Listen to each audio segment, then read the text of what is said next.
Hello my dear friends, welcome to my YouTube channel article 21।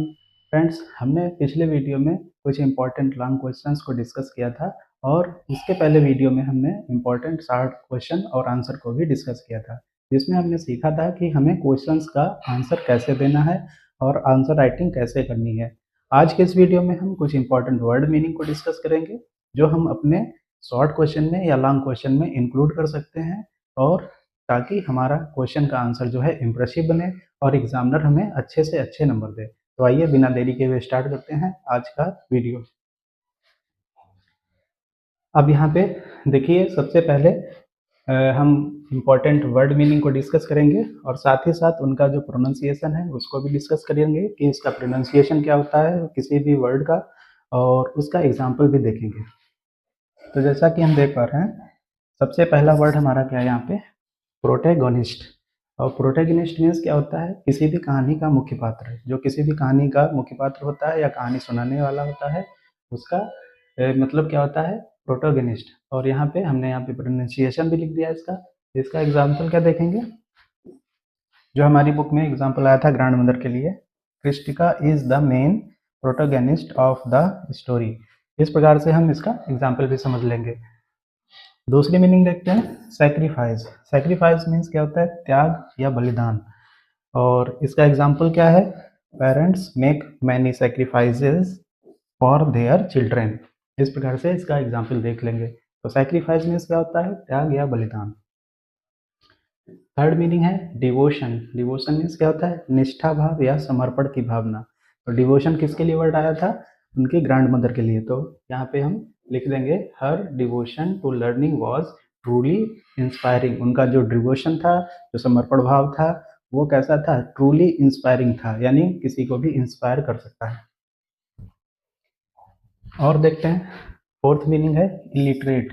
Illiterate means क्या होता है, निरक्षर, जिसको पढ़ना लिखना नहीं आता है, या जिसने कभी स्कूल ना गया हो, जो कभी स्कूल ना गया हो, पढ़ाई नहीं की हो, तो उसके लिए हम वर्ड यूज करते हैं इलिटरेट। और यहाँ पे एग्जाम्पल भी देख लेते हैं, the grand mother was illiterate in her youth. वो अपनी यंग एज में, कौन, ग्रैंड मदर अपनी यंग एज में इलिटरेट थी, यानी उनको पढ़ना नहीं आता था, क्योंकि वो स्कूल नहीं गई थी। और ऐसा क्यों हुआ था, क्योंकि उनके ऊपर घर की काफ़ी रिस्पॉन्सिबिलिटीज़ थी, काफ़ी ऑब्लिगेशंस थे, जिम्मेदारियां थी, इसलिए उन्होंने अपनी पढ़ाई को कंप्लीट नहीं कर पाया था। तो इस प्रकार से ये इम्पॉर्टेंट मीनिंग है, और इनको हम अपने आंसर को लिखते समय उनको इंक्लूड कर सकते हैं, ताकि हमारा आंसर इम्प्रेसिव बने और बहुत ही आंसर अच्छा हो जाए। और अगली मीनिंग है पोजेस्ड। पोजेस्ड मीन्स क्या होता है, अधिकार में होना या रखना। तो इसका एग्जाम्पल भी देख लेते हैं, she possessed a strong desire to read. मतलब क्या है कि जो ग्रैंड मदर थी, वो रीड करने की, लर्निंग करने की काफ़ी इच्छा रखती थी, पोजेस्ड, इसलिए हमने यहाँ पे वर्ड पोजेस्ड को यूज़ किया। अगला वर्ड है नरेटर। नरेटर मीन्स होता है कहानी सुनाने वाला, कथावाचक। और नरेटर वर्ड किसके लिए आया था, सुधा मूर्ति के लिए, जो इस कहानी को सुना रही हैं। और ये कहानी किस पे बेस है, ये कहानी बेस है एक नॉवेल पे, जिसमें एक लेडी होती है, वो एक ऑर्फन गर्ल की हेल्प करती है। तो नरेटर मीन्स क्या है यहाँ पे, कहानी सुनाने वाला।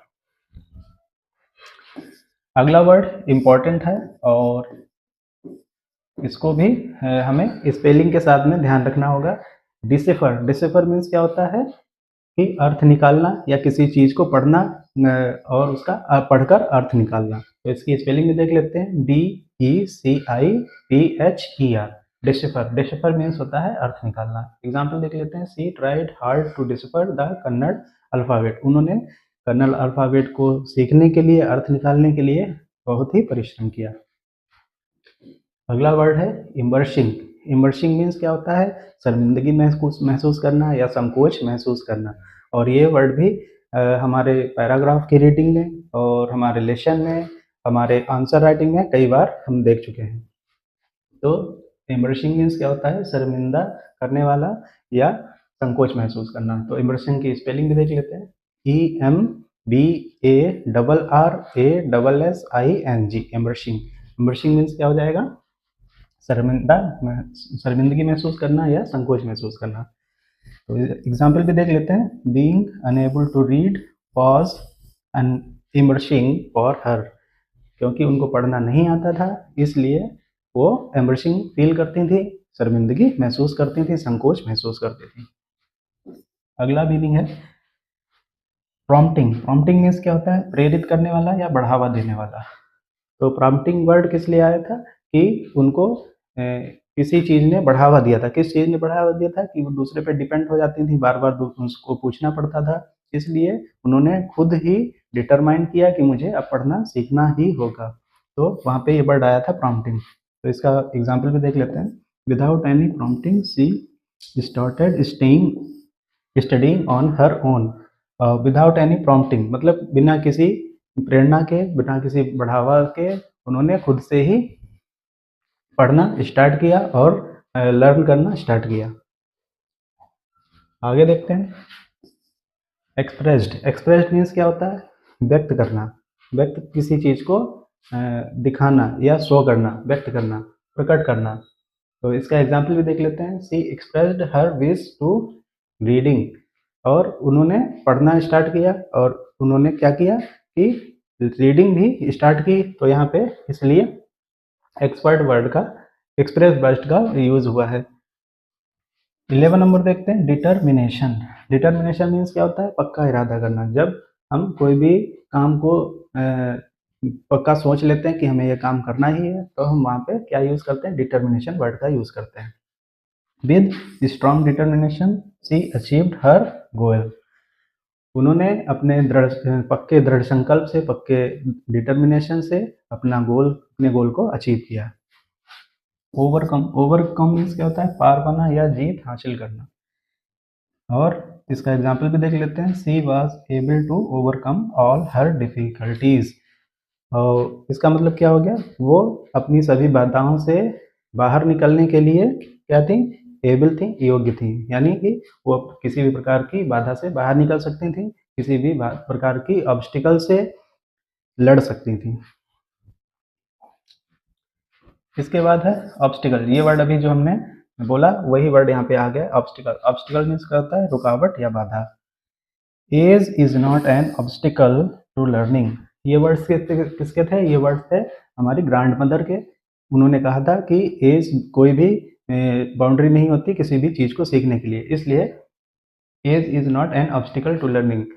एज कोई भी बाधा नहीं है, कोई भी रुकावट नहीं है अगर हम किसी चीज़ को डिटरमाइंड तरीके से, पक्के इरादे से सीखना चाहते हैं तो। अगला वर्ड है एक्सेप्शनल। एक्सेप्शनल मीन्स क्या होता है? असाधारण, अद्भुत। इसका एग्जाम्पल दे लेते हैं। She proved to be an exceptional student. उन्होंने अपने आप को असाधारण, एक अद्भुत स्टूडेंट की तरह पेश किया। क्यों? क्योंकि वो सभी काम बहुत ही दृढ़ संकल्पित तरीके से और बहुत ही पक्के इरादे के साथ में करती थी, और बहुत उसके लिए बहुत ही एफर्ट भी करती थी, जैसे कि रीडिंग करना, राइटिंग करना, रिसाइट करना, लर्न करना, ये सभी काम वो करती थी।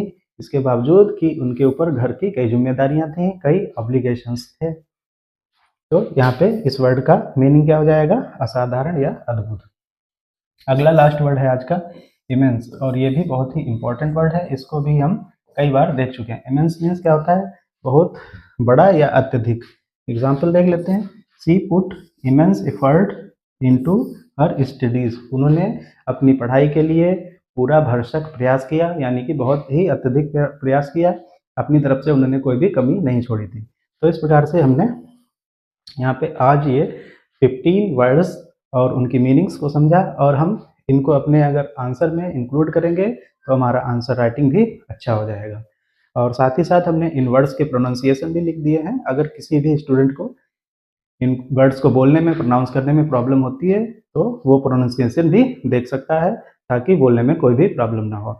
तो ऐसे ही कुछ और वर्ड्स को लेकर हम मिलेंगे अगले वीडियो में और अपने इस लेसन को कंप्लीट करेंगे। तो मिलते हैं अगले वीडियो में, तब तक के लिए थैंक यू वेरी मच।